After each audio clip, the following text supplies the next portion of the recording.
Você não está quebrado, talvez só esteja cercado de barulho demais. Você acorda cansado mesmo sem ter feito nada pesado. A cabeça já começa cheia, como se alguém tivesse ligado todas as telas ao mesmo tempo dentro de você. Pensamentos atropelando pensamentos, expectativas que nem são suas, opiniões que você não pediu, comparações silenciosas, uma sensação constante de que algo está errado, mas você não consegue apontar exatamente o que. Não é tristeza pura, não é raiva clara. É um ruído interno, um zumbido que não some nem quando tudo parece quieto. Você tenta se distrair, mas até o descanso virou estímulo. Música no fundo, vídeo rolando, notificações piscando, pessoas falando, cobrando, perguntando, opinando. E mesmo quando você fica sozinho, o barulho continua. Porque agora ele mora dentro. Você sente que deveria estar mais à frente, mais decidido, mais feliz, mais produtivo. Sente culpa por não estar. Sente vergonha por se sentir assim. Porque tem gente pior. Então você engole. Engole o cansaço, engole a confusão, engole o vazio. Ri quando espera-se que você ria.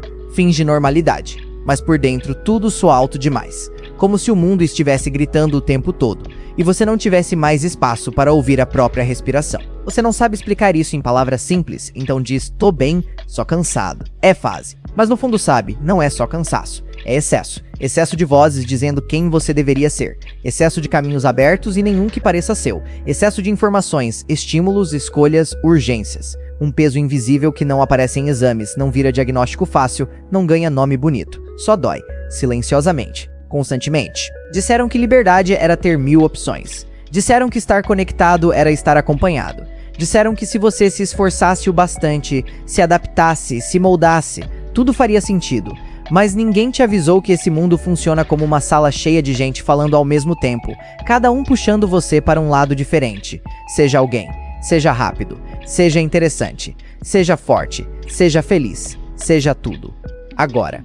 O sistema não precisa te machucar diretamente, ele só precisa te manter ocupado demais para perceber que você está se perdendo. Ele te oferece distração no lugar de silêncio, produtividade no lugar de presença, performance no lugar de verdade. E você aprende cedo que ficar quieto é suspeito, que desacelerar é fracassar, que não ter resposta pronta é fraqueza. Então você se adapta, aprende a reagir antes de sentir, a opinar antes de pensar, a consumir antes de desejar. Tudo é urgente. Tudo é agora, tudo é barulho, e se em algum momento você sente vontade de parar, de se desligar, de simplesmente não responder, logo vem a culpa, a sensação de estar ficando para trás, de não estar acompanhando, de ser invisível se não estiver produzindo algo, dizendo algo, mostrando algo.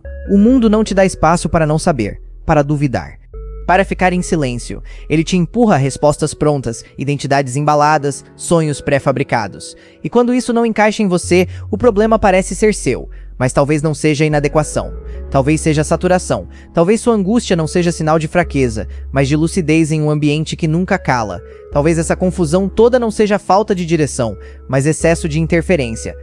Porque quando todo mundo fala, ninguém escuta. E, quando ninguém escuta, você começa a desaparecer de si mesmo. Existe uma versão sua que continua respirando aí dentro. Mais lenta, mais honesta, que não sabe exatamente onde quer chegar, mas sabe o que não aguenta mais. Essa parte só sente vontade de sumir por um tempo, não no sentido dramático, só desaparecer do barulho, sumir das expectativas, sumir da necessidade de explicar tudo, mas outra parte entra em conflito imediato, a parte que aprendeu a sobreviver, que diz que você não pode parar, que o silêncio vai te engolir, que se você ficar quieto demais vai ouvir coisas que não quer. Medos antigos, perguntas sem resposta, a sensação de vazio cru, sem distração. Então você continua rolando a tela, continua aceitando convites que não quer, continua dizendo tanto faz, continua se moldando. Porque o barulho, por mais cansativo que seja, também funciona como anestesia. Ele te impede de encarar o que sobra quando tudo se cala. E isso assusta. Assusta perceber que talvez você não esteja perdido, mas sufocado.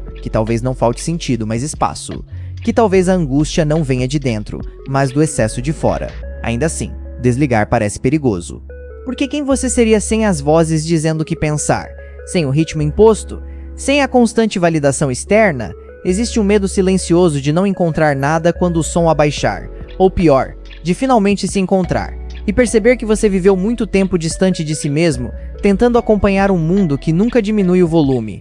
Talvez você não precise se consertar, talvez não precise de mais respostas, mais conselhos, mais estímulos. Talvez o que esteja te faltando não seja força, nem motivação, nem direção. Talvez seja espaço. menos ruído, menos gente opinando sobre quem você é, menos comparação, menos pressa.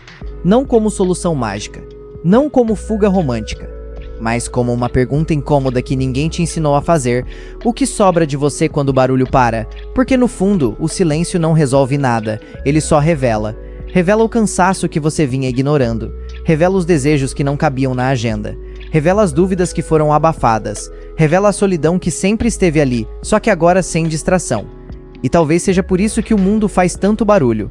Para que você nunca tenha tempo de escutar a si mesmo, para que nunca fique quieto o bastante para perceber o que realmente dói. A pergunta não é se você aguenta continuar assim. Você já está aguentando. A pergunta é: se tudo ficasse em silêncio por alguns minutos, você reconheceria a própria voz?